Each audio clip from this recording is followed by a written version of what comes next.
নমস্কার বন্ধুরা, আমি রিনা কিচেনে সবাইকে স্বাগত জানিয়ে শুরু করব আজকের ভিডিও আবার একটা রেসিপি নিয়ে চলে এলাম আপনাদের সামনে। আর আজকের রেসিপি হবে লাল শাক ভাজা। প্রথম থেকে শেষ পর্যন্ত এই রেসিপিটা দেখবেন, আশা করছি আপনাদের ভালো লাগবে।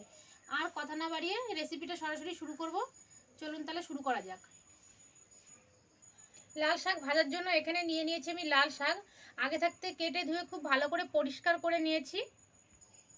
লাল শাক ভাজার জন্য যেই উপকরণগুলো আমার লাগবে এখানে আমি নিয়ে নিয়েছি, আপনাদেরকে বলে দিচ্ছি। এখানে নিয়েছি আমি কাঁচা লঙ্কা, আর আমি এখানে নিয়ে নিয়েছি দুটো মিডিয়াম সাইজের পেঁয়াজ কুচিয়ে, আর এখানে নিয়ে নিয়েছি আমি বাদাম, আর নিয়ে নিয়েছি ধনেপাতা কুচি। গ্যাস ধরিয়ে কড়াইটা আমি বসিয়ে দিয়েছি, কড়াইটা গরম করে নেব। কড়াই গরম হয়ে গেছে, কড়াইয়ে দিয়ে দিচ্ছি সর্ষের তেল। তেল গরম হয়ে গেছে, প্রথমে আমি বাদামগুলো ভেজে নেব। দিয়ে দিচ্ছি তেলের মধ্যে বাদাম। এখানে হালকা করে বাদামগুলো ভেজে নেব, খুব বেশি ভাজলে বাদামগুলো পুড়ে যাবে। বাদামগুলো ভাজা হয়ে গেছে, এবার আমি তুলে নিচ্ছি।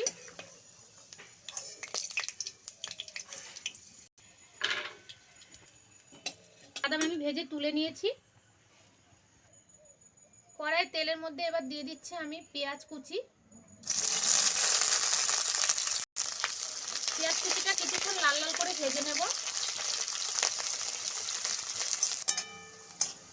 পেঁয়াজটা আমি হালকা লাল লাল করে ভেজে নিয়েছি। এবার আমি কেটে রাখা লাল শাক দিয়ে দিচ্ছি পেঁয়াজের মধ্যে।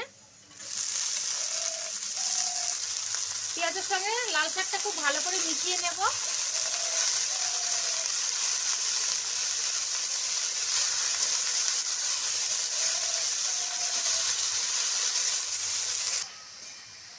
পেঁয়াজের সঙ্গে আমি লাল শাকটা কিছুক্ষণ ধরে মিশিয়ে নিয়েছি। এবার আমি হলুদ আর লবণটা দিয়ে দিচ্ছি। দিয়ে দিচ্ছি হাফ চামচ লবণ, পরিমাণ মতো হলুদ গুঁড়ো,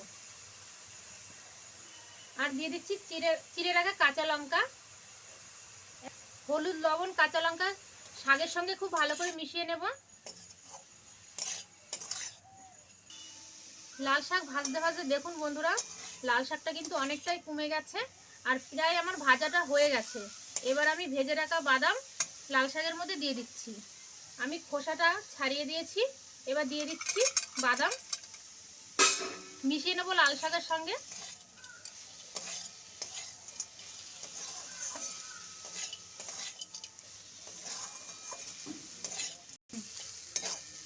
বাদাম দিয়ে আমি আরও কিছুক্ষণ শাক ভেজে নিয়েছি। এবার আমি দিয়ে দিচ্ছি ধনেপাতা কুচি। শাকের সঙ্গে খুব ভালো করে মিশিয়ে নেব ধনেপাতা দিয়ে আমি লাল শাকটা কিছুক্ষণ ভেজে নিয়েছি। আমার হয়ে গেছে রেসিপিটা। এবার আমি নামিয়ে নেব। বাদাম দিয়ে লাল শাকের রেসিপিটা হয়ে গেছে। এবার আমি অন্য একটা পাত্রের মধ্যে কিন্তু নামিয়ে নিচ্ছি। এইভাবে একবার হলেও বাড়িতে বানিয়ে দেখুন, আশা করছি আপনাদের খুব ভালো লাগবে।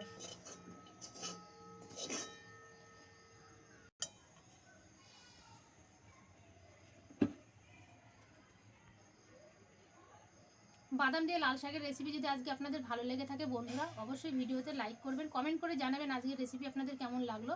ভিডিওটা আমি এখানে শেষ করছি, আবারও দেখা হবে নতুন একটা ভিডিওর সঙ্গে।